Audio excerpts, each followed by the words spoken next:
Boa noite.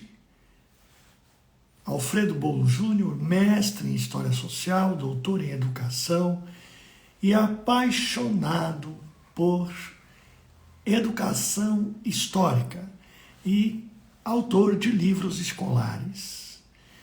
Eu quero convidar a minha parceira, querida professora Cris Ferreira. Boa noite, Lucas. Boa noite, Vanessa. As pessoas estão entrando. Seja bem-vinda, Cris. Fiz um convite à sua pessoa. Professora Cris Ferreira entrou. Oi, Cris. Olá, professor. Boa noite. Só esperando Mariana. Tudo bem? Tudo bem, querido. Meu filho entrou, tudo certinho. Ai, que delícia. Ai, que delícia. Tudo Isso bem, mesmo. professor? Eu tô Parabéns bem, pela querida. coleção nova, hein? Que Já vou bonito. solicitar a escola para pedir lá para a FTD, para a gente conhecer a sua legal. nova obra de história. A gente mexeu bastante, inventou coisas, fez novas propostas, mas é isso, é uma paixão que a gente tem, né? E a coleção A Conquista, ela foi muito bem avaliada no MEC, isso me deixou muito feliz, agradecido a Deus e a todos que colaboraram e também que são usuários, né, que usam a coleção em sala de aula. E estou diante de uma grande professora que utiliza a coleção em sala de aula, a professora Cris Ferreira. Com certeza. Muito E obrigado. assim, Professora. inclusive, o filho da Mariana é meu aluno e nós Olha. trabalhamos, né, com o livro do Ah, quarto que ano. gostoso. Que A gente gostoso. curte muito. Nós precisamos ouvir o filho da Mariana, né? Ver o Não que é? ele acha, não é Frederico, verdade? ele adora, ele é super interessado. O pai dele também é professor de história, Ah, que então delícia. é muito bacana. E com essa mãe Muito também, o senhor forte. vai conhecer que pessoa maravilhosa. Ela já entrou. Olha lá, o Ai, que Maurício está me ótimo. chamando de Bolinhas. Ah, fica à vontade, viu? Olha lá, Mercedes Fernandes Ah, entrou. uma grande escritora de Niterói, uma Ai, que queridíssima, querida, que maravilhosa. querida. Eu vou Ó, a então Mariana convidar, já entrou. vamos convidar, né, a professora Mariana, Vamos. podemos? Isso, Ô, Cris, vamos convidar a professora Mariana. isso. Enquanto ela Pronto. chega, Mayra, também uma querida educadora, mãe da minha aluna, também que eu adoro, Liliane Fogaça, Paula Piano Simões, uma grande escritora também aqui do Rio de Janeiro. Estou muito Que feliz. delícia. Professora Mariana Leite. Isso. Querida! Olá! Seja bem-vinda, Boa noite, professora. gente! Muito feliz de estar aqui com vocês. Muito Mariana é um obrigado, muito sucesso no obrigado. perfil dela, professor. Sabe É. tudo da língua Imagina, portuguesa. imagina, algo tão despretensioso. Eu nunca pensei que fosse tomar uma proporção tão grande. Olha que delícia. Foi bem bacana, assim, a repercussão, sabe? Porque é uma coisa que eu fazia Sim, em casa, né? Algo tão sim, íntimo. E, de repente, sim. postei uma foto, aí o pessoal começou a gostar, e pedir mais, e pedir mais. Quando eu vi, cresceu. Maravilha! Com mais de 100 mil seguidores, ou seja, as pessoas querem aprender português, né? A Que falar, a escrever bem, as pessoas têm interesse. A gente tem que sim, oferecer coisa boa, né, Mariana? sim, Eu acho sim. que a minha proposta foi justamente essa, né? Em meio às redes sociais com tantas besteiras por aí, oferecer algo útil, agradável e que melhore as pessoas, que meu conhecimento possa servir as pessoas da melhor forma possível. Sim. A Mariana, querida, melhor coisa. por favor, apresente-se às pessoas. Eu Eu falar e convidei. nem me apresentei, né? Então, boa noite, Tranquilo. né? Obrigada aí a todos que estão entrando agora. Muito obrigada. Primeiro, agradecer o convite, adorei o convite, me senti super honrada com o convite, achei o máximo também. Meu filho também adorou, achou o máximo, porque ele sempre vê autor de livro tão distante, né? E de repente, olha, tá aqui, é ele. Você vai com ele, é o máximo. Legal. estava falando assim com uma estrela, sabe? Assim, de Hollywood, assim, tão distante. Não, é aqui, olha só, que bacana. Né? Muito legal. Eu sou professora de língua portuguesa. Eu me formei em letras, né, em 2006. Aí, em seguida, fui fazer a especialização, aí fui fazer o mestrado. Eu sempre gostei muito de ser aluna. E eu acho que todo professor tem essa obrigação de ser aluno. Eu sinto falta de sala de aula, não só estar na frente, mas também estar sentada ouvindo. Eu gosto muito do ambiente. Então, eu gosto de me colocar nessa posição de eterno estudante. Já sei o que eu vou fazer agora, sabe? Porque eu já terminei um curso, aí eu falei, gente, o que eu vou fazer agora? O que eu vou inventar agora? Que eu gosto. Então, eu trabalho em escolas públicas, né? Sou professora na rede municipal, na rede estadual, aqui em Petrópolis. Já trabalhei em diversas escolas particulares também, mas assim que o Frederico nasceu, eu resolvi me dedicar só ao serviço público mesmo, né? Minhas matrizes. Aí saí dos particulares para reduzir carga horária, ficar mais tempo em casa, que eu achei importante também dar essa atenção a ele.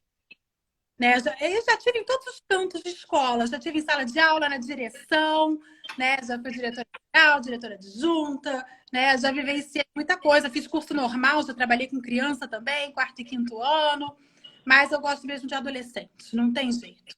É a minha Que paixão, legal. adoro. Que legal. E eles precisam tanto de gente que os ame, né? Não só que queira ensinar, mas que os ame também. Compreenda esse Mas momento que eles estão vivendo, essas carente, aflições, essas. Não é verdade? é verdade. Não é? Eles têm essa... Querida, vou fazer uma pergunta, tá bom, Mariana? Temos tido acesso a dados recentes sobre os prejuízos, os impactos que essa pandemia prolongada, né? 2 anos e pouco, pareceram uma eternidade, e mudaram muitas histórias, né? Histórias de muitas famílias, né? Histórias, né? Então, a gente sabe dos impactos disso sobre leitura e escrita, processo de ensino-aprendizagem, né? Eu gostaria que você nos dissesse, né? Eu estou perguntando aqui, o que você propõe para enfrentarmos essa, digamos, defasagem identificada pelos centros de pesquisa em relação à leitura e escrita? Eu vejo muito isso em sala de aula, né? Esse ano eu tenho turmas variadas, eu tenho turma de sexto, de sétimo, de oitavo. Então, esse ano, vendo esses diversos níveis, eu fiquei muito assustada. Muito. Porque, veja bem, parando para pensar, minha turma de sexto ano, o último ano escolar que eles fizeram foi o quarto ano. Né? Eles fizeram quinto, né? Fizeram quarto ano já meio assim, né? Parou no meio. Quer dizer, foi uma lacuna muito grande. Então, assim, o sexto ano eu estou sofrendo mais com isso. É uma questão de falta de rotina. Eu vejo que eles chegaram sem aquela rotina mesmo do horário, sem aquela organização.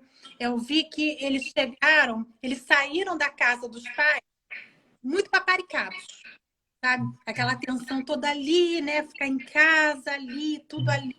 A criança, o adolescente, de repente ir para uma sala de aula, né? Com 30, 35, juntou todo mundo. Então, todos os problemas juntaram ali. Então, eu tenho muitos alunos ansiosos, com crises sérias de ansiedade, sabe? De sair de sala porque não está passando bem. Eu tenho alunos com depressão, vários adolescentes com depressão. Então, a gente vê aí reflexos. E a questão é, como é que eu vou falar de leitura, de escrita, se a saúde mental desses adolescentes não está bacana? Sabe? Então, assim, o problema é muito mais embaixo, sabe? Eu tenho que ir lá, primeiro tem que ir lá na família, conversar com família, aí entra o trabalho da professora, né? Aí entra o trabalho de psicologia escolar, assim, são várias camadas até chegar onde eu preciso chegar, não posso despejar o conhecimento. No início do ano, eu estava fazendo praticamente assim, o básico do básico, sabe? De cópia, de leitura, sabe? Com essa turma de 6º ano, tratando eles como eu trato, às vezes, meu filho. Só que meu filho tem 9 anos. Mas era Ô, um Mariana, caso gigantesco. e tem uma outra coisa também, Mariana, que o menino, a menina da escola pública, uma grande parte dessa população não teve acesso às aulas de forma remota, da Ainda maneira que as crianças, como o seu filho, o meu, tiveram.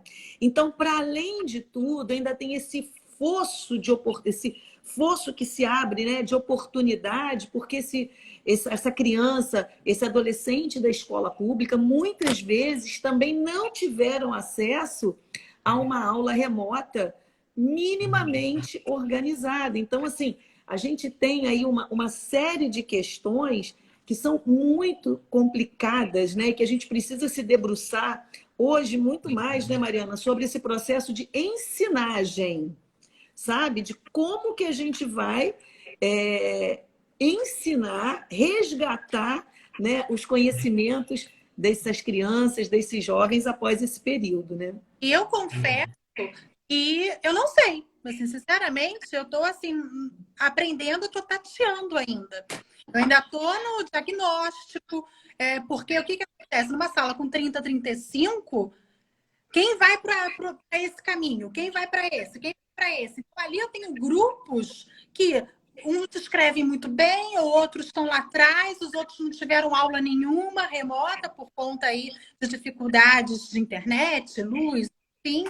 Então, quer dizer, tem vários problemas, juntaram vários problemas ali. Então, por mais que a gente tenha amor, por mais que a gente tenha a paciência, tudo, tem horas que dá vontade de sair correndo, porque está muito difícil. E juntando isso tudo, tem o fator de saúde mental, tem o fator das famílias simplesmente depositarem as crianças ali, ó, se vira aí, né? Já fiz a minha parte, toma aí, né? Então a gente tenta buscar um diálogo e não consegue. Então a gente vê de tudo. A gente vê famílias muito empenhadas também, claro, né? Vale ressaltar aqui, tem famílias que chegam junto, que estão ali, o que é preciso comprar, o que é preciso fazer, né? Como eu posso ajudar em casa, ok. Mas a gente sabe que a grande maioria é uma realidade muito diferente da nossa. Então eu ainda estou aprendendo a lidar com isso também. É tudo muito novo para mim também. Né? Para todos nós, né, Mariana? Para todos nós. Como né? Eu já sou uma pessoa muito ansiosa, então o que acontece?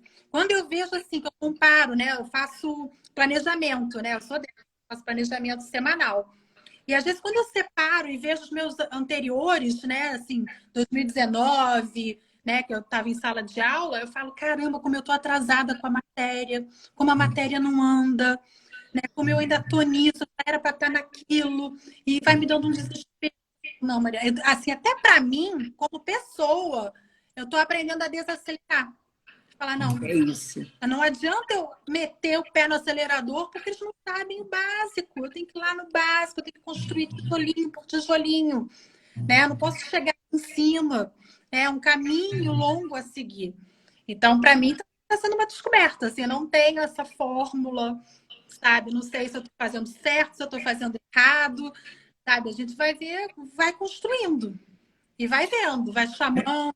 Eu sou dessas, né? Chama na mesa, uma caneta aqui, vamos lá. Né? Professor, mas é isso. Né? Veja, você está agindo corretamente, né? Você está tendo uma atitude de humildade intelectual, né? Que é essa busca por uma solução, né? Não tem uma verdade pronta, um formato de aula pronto, porque realmente os problemas se embaraçaram. Os de ordem didático-pedagógica com os de ordem emocional e, inclusive, mental. Né? Então, essas perdas também que muitos tiveram durante esse período, tudo isso se soma.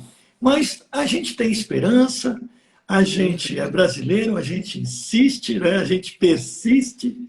E a pergunta que eu queria fazer, porque eu acho que a Cris já fez esse comentário, aliás, muito pertinente. Uhum. Eu tenho filha na rede pública que diz que no bairro dela, 30% acessaram as aulas remotas. É isso aí. 30% dos alunos. E Gente, ela é é outra realidade. uma diretora muito presente. Mas lá longe, em Parelheiros, 5% acessaram, né? É. Que é a zona sul de São Paulo, bem distante mesmo. Bem, mas vamos lá. Como estimular as pessoas a lerem em um mundo com tantos estímulos? É, Né? Como, né? tarefa. Você tem as imagens, né? O oceano de imagens que se interpõe, né? Como estimular as pessoas a lerem? É o que eu falo muito para os meus alunos, né? Eu acho assim, eu não falo tem que ler. Então, eu não uso tem que. Eu procuro passar para eles, assim, o porquê de ler. Sabe? Eu acho que quando a gente consegue enxergar a finalidade da coisa, a gente consegue absorver e pensar, poxa, não, isso vai ser bom para mim, então eu vou fazer. Sabe? Então, ler é chato pra caramba. Isso é Claro, uma crença limitante, né, Mariana? Como é que a gente rompe isso, é né? muito Ler complicado, é chato. Ai, não, tia. Ai, ler é muito chato. Como é que a mas gente vai rompendo isso, aí né? que tá. Aí a gente vai trabalhando, né? Desde pequeno, é um trabalho desde pequeno. Não que adolescente você não consiga, consegue. Claro, vai crescendo e vai ficando mais complicado. Mas se você desde pequeno começar, não, olha só, vamos separar um horário, né? Você tem que ler, mas para que ler? Né? Sempre a finalidade da coisa, né? Por quê? Porque você vai compreender o mundo melhor, porque você vai escrever melhor, porque você vai ter um conhecimento perene dali, você vai dialogar melhor com as pessoas, você vai fazer mais contatos, você vai ter mais repertório. Então, por exemplo, quando eu trabalho, eu faço esse trabalho individualizado, né, das redações, né, do treino de redações para o Enem. Então, às vezes, eu passo a teoria toda a técnica, toda a estrutura. Eu vejo que meus alunos já entenderam na introdução o que tem, né, desenvolvimento e tal, mas falta o recheio do bolo. E aí é que tá. Não é a Mariana, a professora, que vai fazer. Eu vou indicar as leituras, eu vou mostrar o caminho, mas ele que tem que fazer. Vai ter que ler, ele vai ter que ouvir um podcast, ele vai ter que ler um jornal, ele vai ter que buscar essas informações. Porque ali a estrutura, a técnica, beleza. Mas às vezes eu vejo que falta ali o repertório. Então, quando a gente passa, né, você precisa ler, porque vai melhorar o seu conhecimento, vai melhorar a sua escrita, você vai se tornar uma pessoa mais interessante, porque você vai ter o que falar, as pessoas vão parar de ouvir. Então, quando você vai trabalhando isso, aí começa, tem razão, sabe? E aí o que eu falo, aí com os adolescentes, a minha tática é ler o que você gosta. O que você gosta? Você gosta de, sei lá, esses romances aí que agora estão na moda. Leia, leia. Porque lá na frente ele vai ter que se deparar com um clássico. E aí vai ser bacana que ele vai poder fazer também a comparação. Ele vai valorizar o clássico. Né? Ele vai ler, caramba, eu tava lendo aquilo, é uma porcaria. Olha só, tem Machado de Assis, que é bom pra caramba.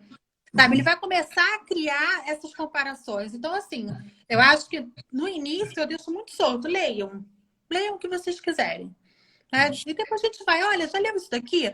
Já leu isso daqui? Esses dias, foi mês passado, antes de terminar as aulas, né, antes das provas, um aluno meu do 8º ano chegou com o Olavo de Carvalho, gente. O máximo. Sabe? Então eu falei, caramba, gente, assim, é um livro puxado, a gente, né, ele chegou, olha o que eu tô lendo. Quando eu falei, caraca, né? Então, assim, porque a gente vai orientando, a gente vai mostrando caminhos. E era um aluno que lia besteira, né? Que ia lendo essas literaturas traduzidas, né? Porque ainda tem isso também. A gente não lê mais literatura brasileira, portuguesa, né? Lê traduções. Né? A gente já não conhece mais o perfil de um autor, a gente conhece o perfil de tradutor. A gente não conhece mais as minúcias da nossa língua, porque muito se perde, né, em traduções. Então, eu E acredito... uma outra coisa também, Mariana, que você está falando, né? Eu acho que há que se ter também uma postura leitora por parte do professor, né? Porque o professor que não lê, né? Porque eu tive uma pessoa muito querida, né? Que ela dizia uma coisa muito séria. Ela dizia assim: ninguém dá o que não tem. Né? A gente não pode dar o que a gente não tem. Então, há que se pensar também na própria formação dos professores, né, Mariana? Para que os professores também sejam leitores e consigam perceber que esse estímulo à leitura não deixa de ser um ato de sedução também. Né? Quando você abre para que ele possa ler o que ele quiser, quando você respeita as escolhas dele, mesmo que essas escolhas muitas vezes não sejam as suas.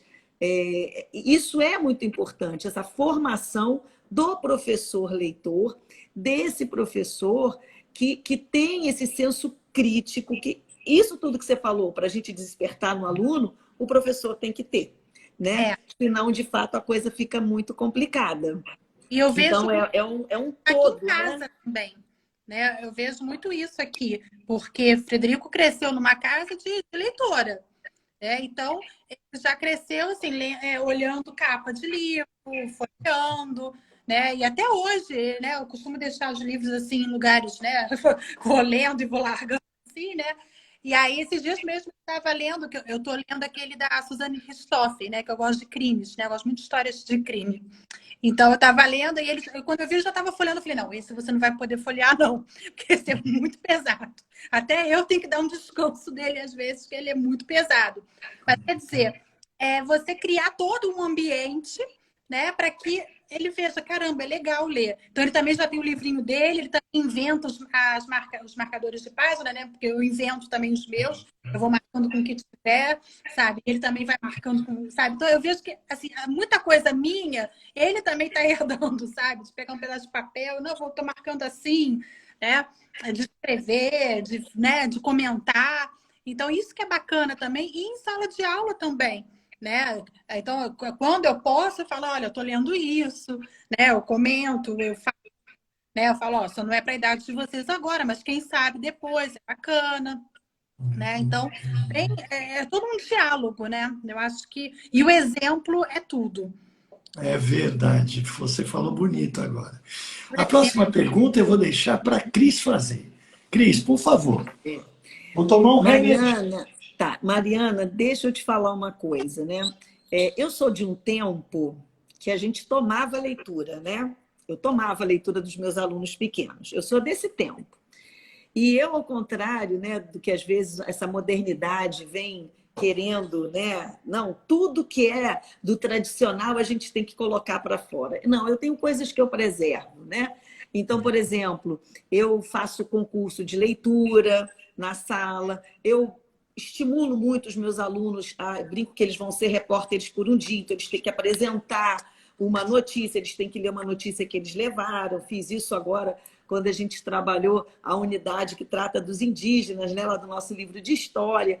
Enfim, então, assim, a leitura, a gente também treina. O que você pensa disso? Porque existem camadas de leitura, né? A leitura silenciosa, a leitura para si, a leitura oral. Essa leitura oral que também ajuda a criança a aprender, né, os sentidos daquilo que ela está lendo. O que você acha disso? A leitura também se treina?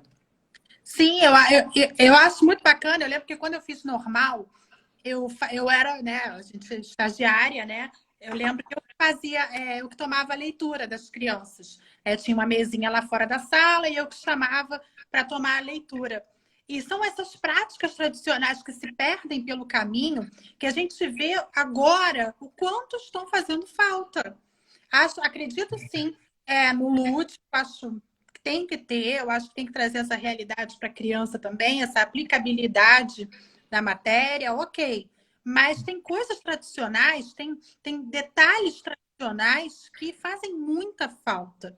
E eu acho que a leitura em voz alta, você chamar um por um, você estimular a oralidade, ir lá na frente. E isso que você faz até com as crianças, eu acho o máximo. Porque os adolescentes lá, até ensino médio, que tem vergonha de ir lá na frente, morre de vergonha. Não quero apresentar, vão apresentar correndo atrás da cartolina. Então, esse trabalho lá de pequenininho é o máximo. isso. E a gente pensa, né, em leitura, mas a gente lê o mundo, né? A gente pensa muito em leitura, livro, jornal, coisas impressas, mas a leitura é de tudo. A leitura Exato. é não verbal, é tudo que você vê, né? Esses dias eu fiz aí um tour com o Frederico em Petrópolis, né? Porque a gente ele não conhecia a Casa de Santos Dumont, né? Essas coisas. Eu falei, gente, que vergonha, né? Tem que levar o menino. Aí ele achando o máximo. E assim, a leitura que ele fazia dos quadros, os comentários, tudo. Isso é leitura também. Isso a gente tem que explorar. Então, são diversos níveis, sim. Né? E a questão, né? Aí existem vários, né? Aí a gente começa, aí a gente esbarra também na questão de interpretação. Inúmeras mensagens. Ah, Mariana, meu filho sabe ler, tem uma pontuação bacana, ele respeita bem, tem uma boa dicção, não sei o quê, mas não entende nada que lê. Então, quer dizer, o que está faltando aí? Vamos lá, vamos puxar. Né? Parágrafo por parágrafo, ideia central, palavras-chave. Então, tem muitas técnicas, né, que você vai fazer com a criança e vai estimulando isso, para puxar isso também da criança. Mas eu acredito que tem como treinar, sim. Acredito muito na leitura em voz alta. Eu acho que leitura em voz alta é ótimo para memorizar, para você se ouvir, para você ver entonação, tudo. E tem várias técnicas, né? Eu vejo as pessoas, mas eu não tenho fluência. Trava-língua, olha que coisa mais simples, né? Trava-língua, fluência. Então, são coisas tão simples do dia a dia que se perderam. Didaticamente, se perderam. Você não vê mais, assim, eu vejo, né? Eu reparava muito, né? Como eu fiz normal, eu sempre reparei muito em mural de escola. A gente não vê mais, assim, esses trabalhinhos, sabe? De leitura, de datas comemorativas, de pesquisa, que a gente colocava no mural. Lá na escola tem, hein? O nosso dos indígenas foi um sucesso. Ai, que maravilha! É muito bacana isso. E cada vez mais está se perdendo, sabe? Esses repertórios se perdem no caminho. E, na verdade, não são substituídos por outras coisas, né? Essa é que é a grande questão. Fica um conhecimento muito raso de tudo. Exato. Informações. Exato. Conhecimento são informações. Você não manda... É diferente de conhecimento, né? É. Você sabe, Hoje... em Pode falar, educação, professor. tem muito essa coisa de surge um novo, uma nova proposta, uma nova teoria, e faz tábula rasa do passado. Quando, na verdade, não é assim, né? A gente que já passou por algumas reformas educacionais, né? Desde a 5692, e aí vai alterando e tal, a gente vê que as propostas curriculares vão mudando também com o passar do tempo. Na verdade, a gente, muitas vezes, está dando um nome novo para práticas, né? E em educação, eu acho que a gente agrega, incorpora e avança. E não se dá por desaparecimento, né? Por eliminação das boas práticas, né? Eu ouço a Cristina falar e vejo que ela adota algumas práticas que eu já adotei em sala de aula e que acho extremamente pertinentes e eficientes. Sim. Como ela disse, a estratégia do repórter por um dia. Né? Eles amam. Amam. Jornal falado, né? Eles amam e porque eles vão ler, eles têm o conteúdo do livro, eles avançam, eles pesquisam uma notícia, sabe? Eles redigem essa notícia, né? Não é copia e cola do Google, e aí eles apresentam na frente, sabe? Eu fiz até plaquinha, jornal ambiental, até botei foto lá, né, Mariana, na plataforma. Você vê, o filho dela, por exemplo, que era um menino muito tímido, né, Mariana? Um garoto muito introspectivo, né? Que tinha uma questão, assim, para se colocar, uma certa dificuldade. Hoje ele é o primeiro que quer ir lá. Ele está muito, no bom sentido, sem vergonha, porque ele está se sentindo seguro, né? Então, ele quer apresentar, ele quer falar. Então, isso é fundamental, né? É você ampliar essa leitura de mundo. É o que eu digo. No caso, né? A gente tem a leitura do livro didático, né? O livro didático, na verdade, ele é a ponte que te leva para atravessar para inúmeros outros caminhos, né? Ele não é um fim nele mesmo, sabe? Isso, então, isso é uma quando ferramenta. a gente entende isso, né? Que o autor do livro, ele é alguém que te dá a mão e te leva, e você pode seguir os seus caminhos, até porque os livros vêm com um manual, né, para os professores, sempre para avançar com várias outras. Isso que você falou que é fundamental: leituras de mundo, sugestão de filme, sugestão de histórias. Por quê? A gente tem que avançar, né, Mariana?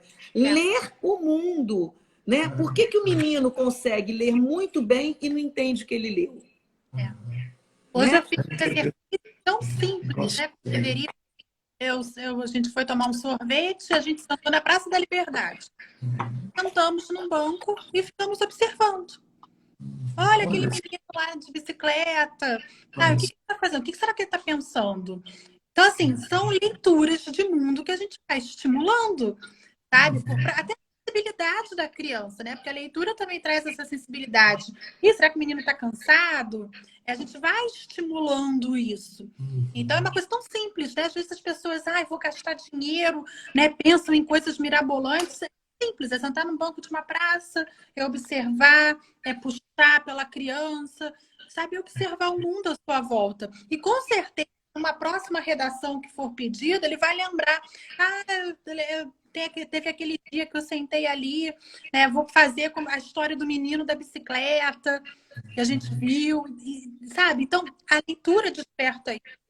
E eu vejo muito isso aqui em casa, como ele ficou sem vergonha, né? Pela segurança também do professor em sala de aula. Eu acho que aí entra a figura do professor, da preparação que o professor tem também, né? Porque não é fácil ficar numa sala de aula ali com 20 crianças, todo mundo quer falar ao mesmo tempo, todo mundo se empolga, faz qualquer coisa muito diferente em sala de aula, dá um rebuliço enorme. A gente sabe disso. Né? Então, é o controle também do professor, é o domínio ali, não, né? Vamos organizar. E às vezes o professor tem um pouco de receio também de fazer essas coisas, porque, não, é muito mais fácil eu ficar falando ali na frente, o aluno lá fingindo que está ouvindo e está tudo bem. Né? Então, gente, eu vou contar um caso para vocês. Quando eu adoro. Olha só esse caso. Tinha um menino que ele liderava o fundão. Tá certo? Isso, o líder do fundão. Ele não negociava, não tinha negociação. Então, gramática, ele não acentuava acento, ponto de tipo nenhum, nem vírgula, nem ponto e vírgula, nem ponto final. Não tem negociação. Ele entregava os trabalhos assim. Mas eu percebia nele uma inquietude, uma inteligência, uma percepção até diferenciada, sabe? E também muito irrequieto, muito ansioso. Aí eu utilizei aquela técnica do tribunal do júri, né? E nós fomos julgar a Dona Maria I por ter dado a sentença, né, de forca para o Tiradentes, né? Então, era o julgamento da rainha. E cada um escolhe um papel, né? Tribunal do júri, então, advogado de defesa, promotor, etc, etc. Testemunhas e tal.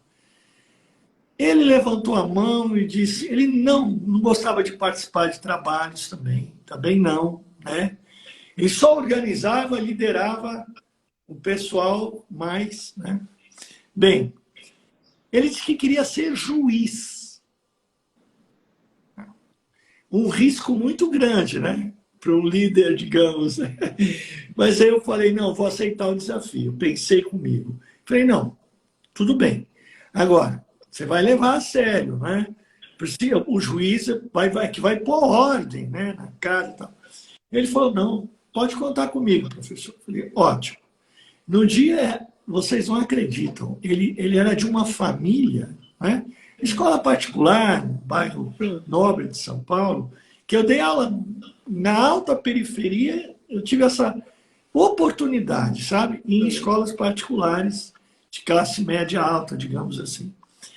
Ele veio togado, ele veio total, sabe, como juiz, porque ele tinha na família, né? Era uma família de juristas, né? Gente, ele desempenhou um papel incrível. Do juramento à interrogação. Gente, foi... E mostrou um senso de justiça, ele se mostrou não só justo, mas equânime. Gente, eu me emocionei muito. E a atitude dele, a partir daquele dia, foi uma atitude diferente. Ele foi objeto de admiração das colegas. Um 7º ano, tá? 7º ano, 13 anos, 12, 13 anos. Então, essa coisa do protagonismo do aluno, essa coisa que você faz, Cris, ela é tão importante, tão maravilhosa, porque ela modifica vidas. Isso. Né? O filho da professora Mariana não vai te esquecer nunca mais, né? Porque com você ele ganhou, né, coragem de se posicionar, de protagonizar. Né? Esse é um depoimento que assim... E, professor, essa sua história só vem coroar o que a gente está conversando aqui, né? Exato. Que as nossas práticas, pela leitura, pela escrita, pela produção textual, elas têm que atravessar outras linguagens. Isso. Não tem jeito. Então, assim, eu queria até fazer uma pergunta para a Mariana, porque ela, como professora de português, e com a página dela, que dá dicas, né, de gramática, e que são coisas que cabem para todos nós. Muitas vezes, Mariana, como é que a gente lida, né, com essa questão? O menino, né, ele sabe conjugar o verbo, ele sabe a regra de acentuação, mas na hora de construir o texto, isso não aparece, né?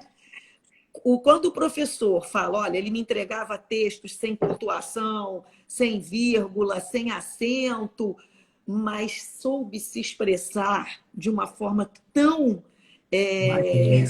importante, tão consistente, tão potente, que como é que a gente lida com isso, Mariana? Você como professora de português, né? Como é que a gente... Porque para escrever bem, né, a gente tem que saber a norma, ponto.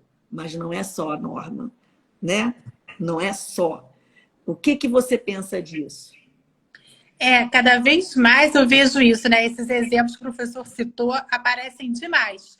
Às vezes aquele aluno que não consegue fazer uma redação, que me manda uma redação sem pé nem cabeça, que não entende nada, que às vezes você chama aqui, vem cá, lê para mim o que você escreveu. Não, você entendeu o que você escreveu? Teve até, foi agora no finalzinho, né, antes de entrar de férias, eu pedi as turmas que escrevessem sobre um fato que eles julgaram injusto. Assim, conte um fato que você achou injusto, que você presenciou, que você achou extremamente injusto, o que você fez para impedir, ou se você fez alguma coisa para impedir essa injustiça. Gente, primeiro, assim, a proposta de redação já não conseguiam entender a proposta. Então, já tive que explicar. E quantas vezes eu tive que chamar... Deixa eu ver o primeiro parágrafo. Tá, mas o que você está querendo dizer? Não, é isso, isso e isso. Tá, mas não está aqui no papel. Então, a conexão do que está aqui para o papel não vai. Precisa de alguém do lado. Vamos lá, vamos organizar isso.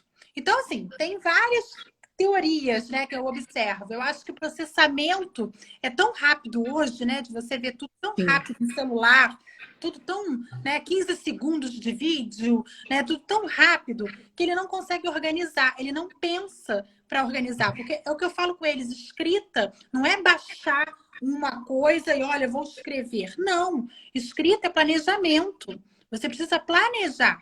Eu, Mariana, eu planejo o que eu escrevo. Porque todo mundo que escreve com uma intenção, um objetivo.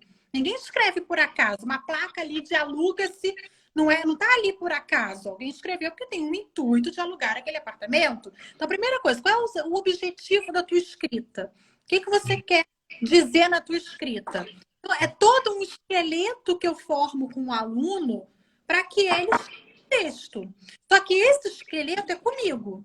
Só que comigo numa sala com 30, com 35, que eu não consigo dar atenção a todos. Então já começa por aí, a minha dificuldade. Uns já vão automatizando isso, né? Porque é igual aprender a dirigir. Eu lembro que quando eu fiz a prova ali no Quitandinha, eu fui com tudo na cabeça. Chegando no lago, eu preciso dar seta porque eu preciso parar. Hoje eu passo por ali, eu até rio. Eu falo, gente, que besteira, né? Assim, é tudo tão automatizado, né? Já dou seta, já vou e tal. E a escrita é a mesma coisa. Só que você tem que aprender o passo a passo. É uma receita, né? Você vai fazer um bolo pela primeira vez, você precisa de uma receita. Depois você vai fazer uma vez com a receita. Na segunda você vai dar uma espiada. Deixa eu ver se são 200 gramas mesmo. Ah, é. E depois já vai fazendo. Lá na 10ª vez, você já faz o bolo sozinha, sem receita. E a escrita é assim. Então, eu procuro ensinar para os meus alunos o planejamento, a organizar as ideias. Como se organiza, né? Uma narração. Caramba, quais são os elementos de uma narração? Você tem que ter o quê, como, onde, quem. Aí eles ficam olhando para mim, tipo, como é que ninguém falou isso antes? Sabe? E eu fico muito simples. Só que precisa de um planejamento. A gente não escreve baixo uma luz, escrevo. Eu, Mariana, preciso de planejamento. Para tudo a gente tem que planejar. Uma lista de compras para ir no mercado. A gente tem que planejar, a gente tem que sentar, saber o que eu preciso. Né? Vai lá no armário. É tudo isso. Ou seja, né, Mariana, é a gente abandonar essas práticas que só parece que automatizam, né, o aluno. Né? Você cobra aquela coisa automatizada, aquela gramática normativa, e aí é justamente isso. E é isso que dá trabalho, né? Eu sempre costumo dizer, eu como professor Boulos, e como você também, Mariana, eu tive o privilégio de trabalhar nas escolas de comunidade, né? Inclusive eu e Mariana trabalhamos juntas numa comunidade bem carente da nossa cidade, né?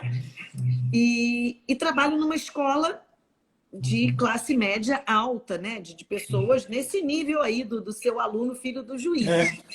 Então, e o que a gente percebe, né, Mariana? Não sei se você vai concordar comigo. Hoje, essa falta de carne nesse esqueleto, ela é geral. Por isso a gente precisa... Eu sou dessas que, assim, não fico... Ai, por quê? Nossa, são muitos alunos, é o que temos para hoje. Vamos fazer o que é possível, né? Se a gente não conseguir atingir os 35, se a gente fizer diferença na vida de meia dúzia, a gente já está fazendo muita diferença. Eu sempre pensei assim. Também não né?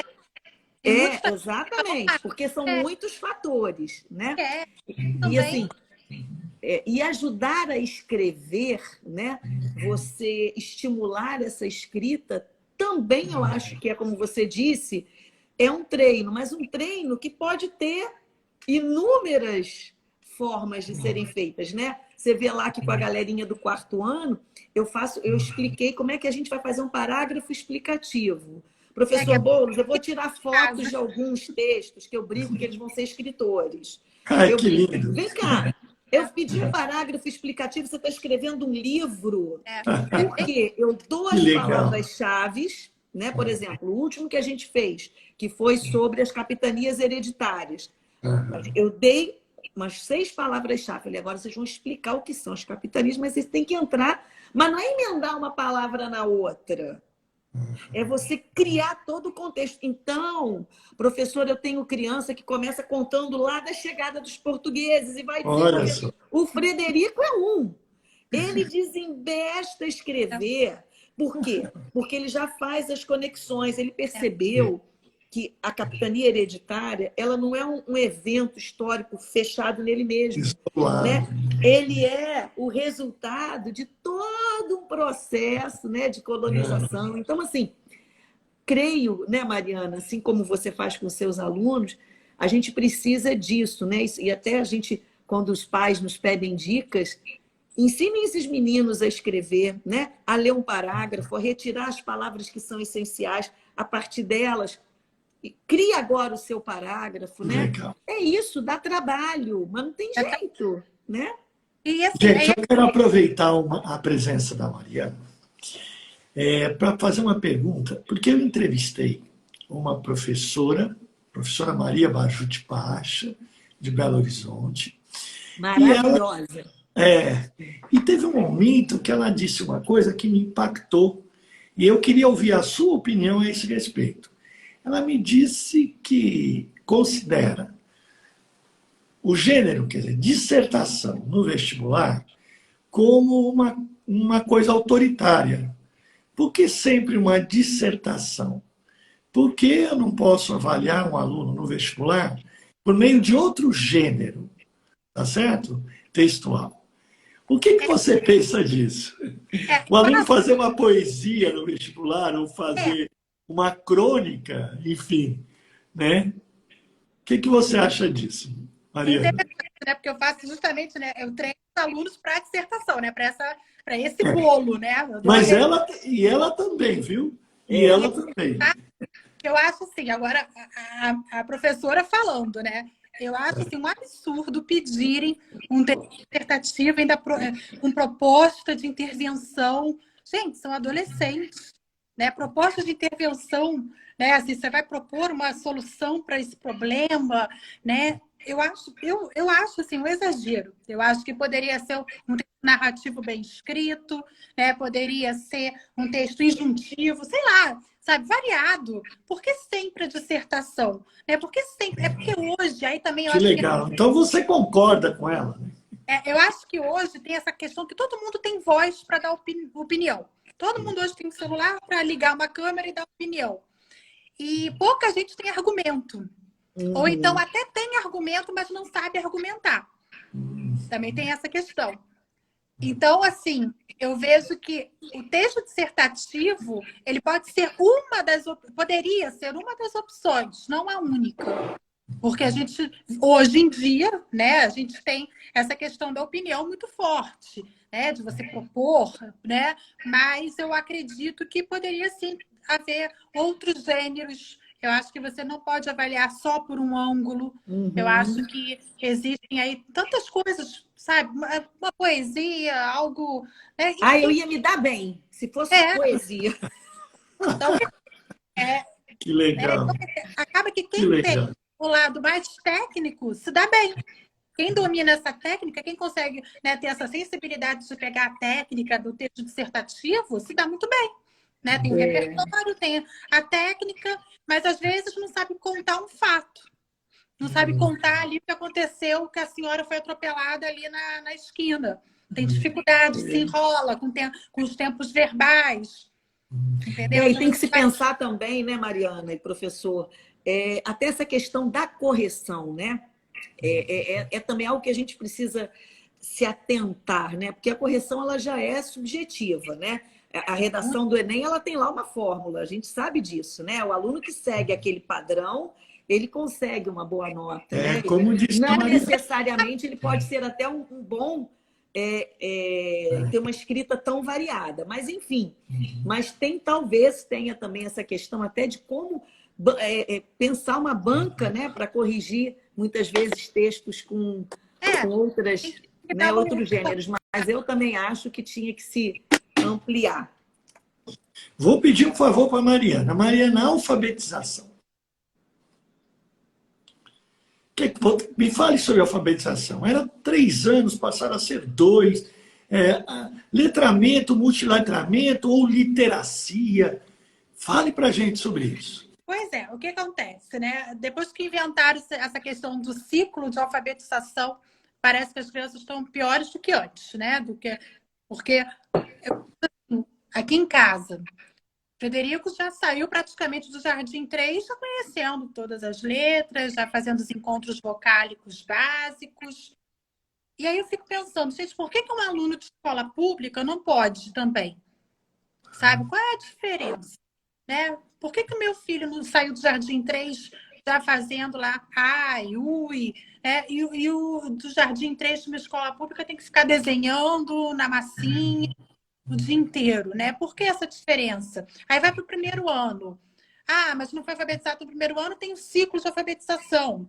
Agora pode terminar no segundo ano. Gente, por que meu filho pode ser alfabetizado em 8 meses e o outro tem que demorar 2 anos? sabe? Por quê? São políticas que a gente precisa repensar. Eu vivi muito isso, né?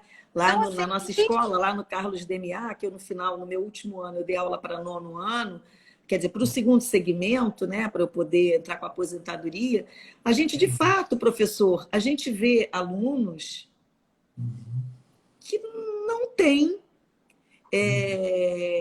essa estrutura leitora, nem de escrita, porque eles vêm, mas aí é uma questão assim que envolve muitas coisas, né? Eu acho é, que não é a metodologia, né? Não é não, a gente. A questão é essa formação do professor, é o que você falou antes, é o objetivo, né? Eu já peguei turmas de terceiro ano de crianças que eu tive que realfabetizar praticamente a turma inteira, porque com essa coisa de ter ciclo, infelizmente, né?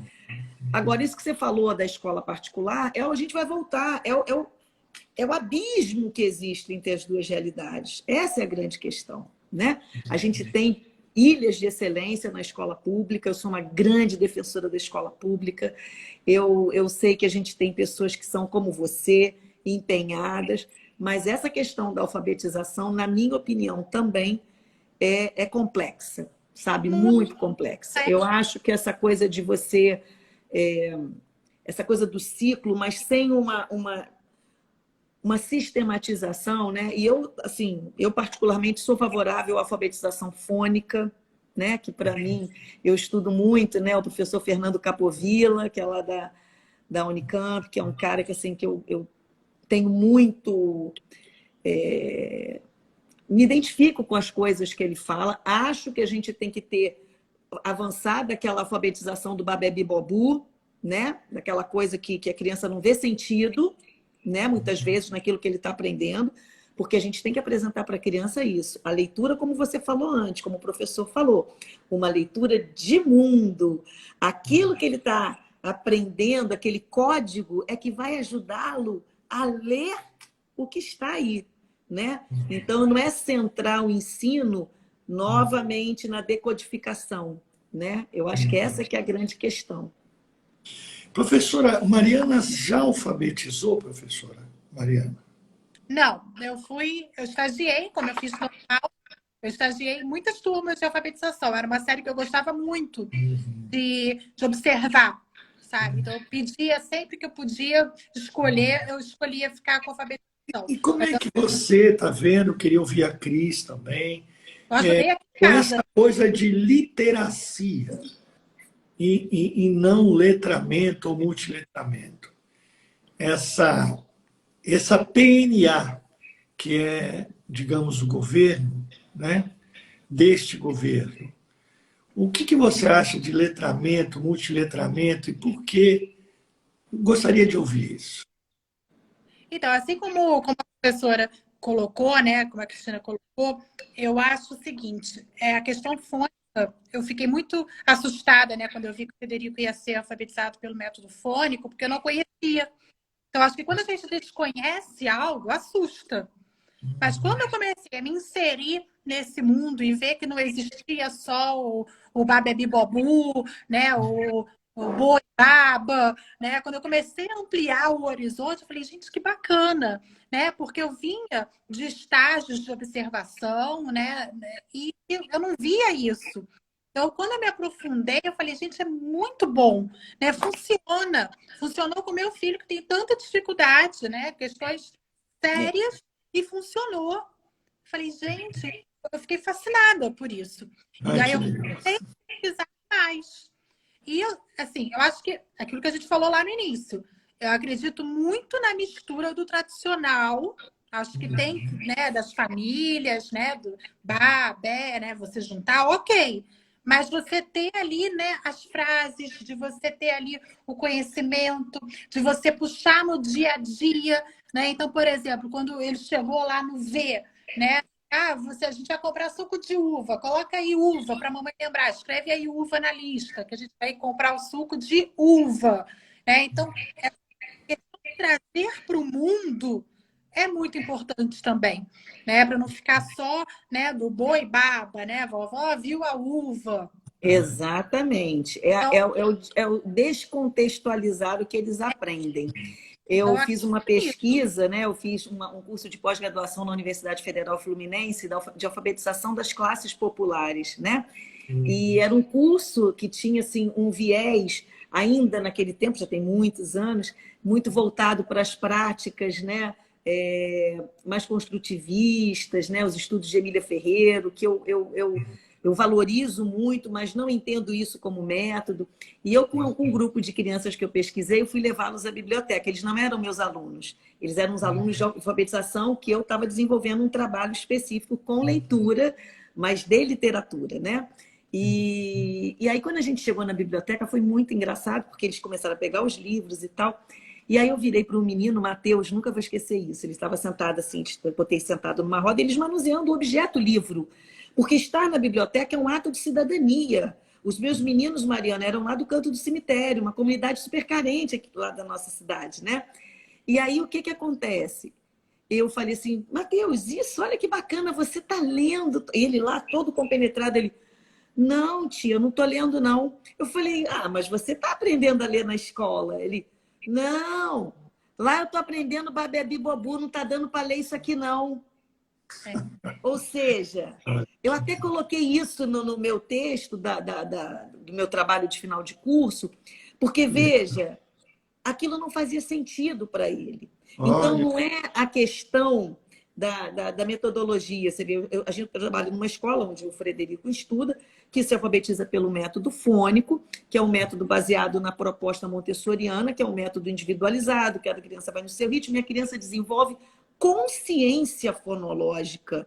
Só que, atrelado a isso, ela é exposta a textos dos mais variados, desde textos escritos, visuais, textos da nossa cultura popular, e isso vai fazendo com que a criança alimente essa sua formação leitora. Essa é que é a grande questão. É questão de formar a autoestima da criança, né?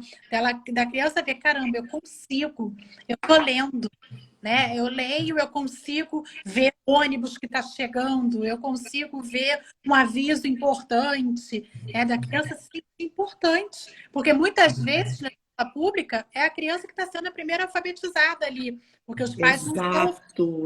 Exato. Então, assim, a criança começa, posso ajudar os meus pais, né? Eu já leio um jornal, eu já leio um classificados, né? Olha, está acontecendo isso. Isso é muito bacana.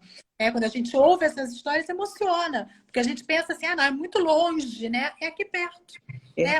Mais perto do que a gente imagina. Gente, que delícia ouvir vocês. Esse depoimento da Cris foi muito bacana, viu, Cris? Olha, o Alessandro está dizendo assim, estudei Instituto Montessoriano e aprendi cidadania e desenvolvimento do ensino. Porque a Maria Montessori, ela trabalha... Essa mulher foi uma mulher revolucionária, né?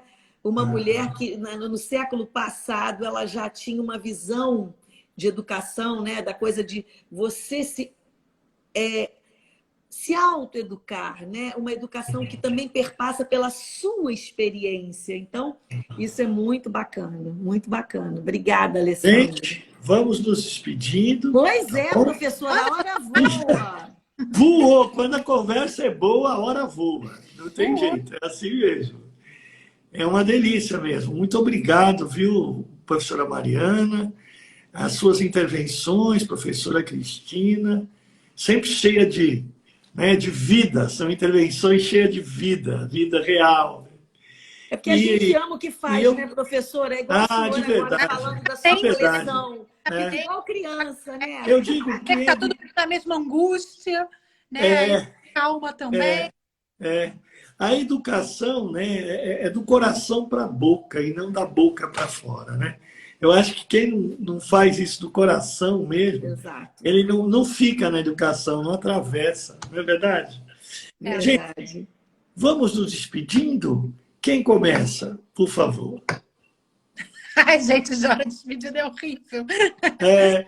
Mas olha, a gente gostou tanto de você, Mariana, que a gente tem vontade de convidar de novo, porque você tem muita coisa para contar para a gente, viu?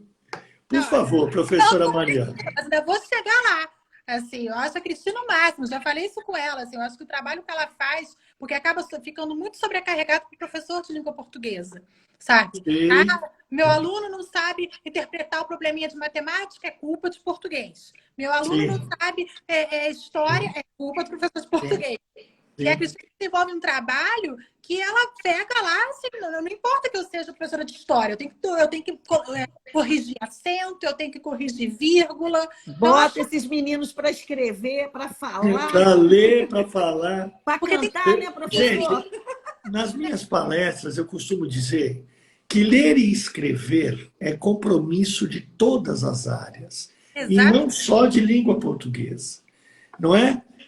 As costas dos professores de português já estão em carne viva, né? É, Por verdade. conta de todos os holofotes, quer dizer, né? é. Agora, a Cristina é o melhor exemplo disso. Eu precisava ter você, Cristina, em todas as palestras, para dizer e apresentar você em seguida. Assim. Exatamente, eu também acho. Porque o que ela faz com essas É crianças, eu fico. fantástico. Pô, É. E quando ela conta, a gente faz o filme, né? A gente É? vê a cena. olha, Vamos, gente, nos despedir, então?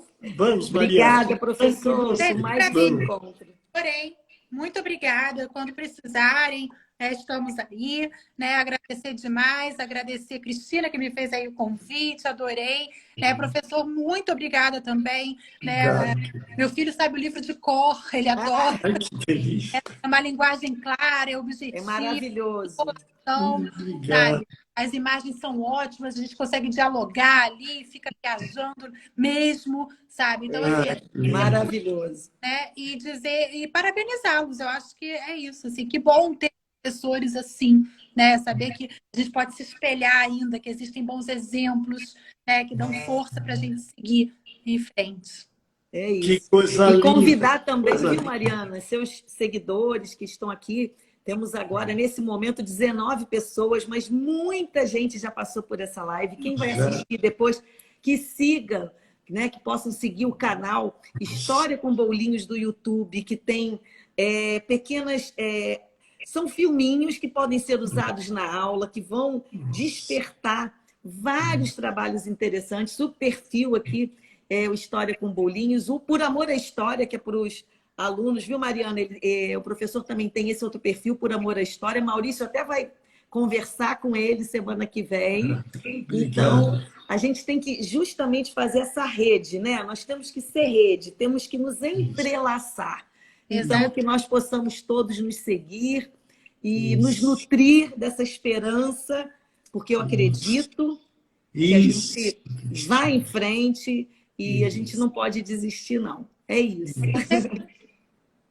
Deus abençoe vocês. Muito obrigado mesmo. A gente vai se inscrever, vai seguir de perto a professora Mariana Leite. A professora Cristina é um exemplo, né, de didática, né, um exemplo vivo mesmo, e é maravilhoso o seu trabalho, Cris. E é um orgulho, é uma honra também estar dividindo a tela com você, Cristina, e com você, Mariana. Vamos marcar o próximo encontro em breve, com fé em Deus, tá bom? Tá bom. Deus abençoe. Professor, um Saúde para ótimo vocês, final de viu, semana. gente? Mariana, manda um beijão pro Frederico, tá? Pode deixar. Muito, porque eu tô com saudade dele.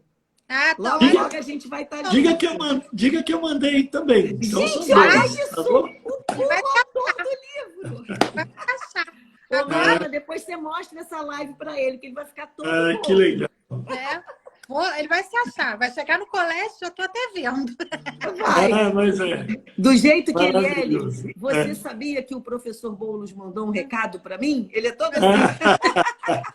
É bem isso. Ele é a razão da nossa existência, né? A gente existe o escritor porque existe o leitor. São eles a razão da nossa existência, os estudantes. Não é verdade? Isso aí. Muito Deus beijo. abençoe vocês, gente. Obrigada. Beijo também Até para a próxima. vocês. Tchau, Mariana. Tchau, Tchau, tchau. Muito professor. obrigado, viu? Beijo. Muito obrigado. Obrigada. Obrigada. Vou marcar aqui. Com Deus, gente. Tchau. Obrigado. Tchau. Obrigado, Cris. Obrigado, Maria. Tchau.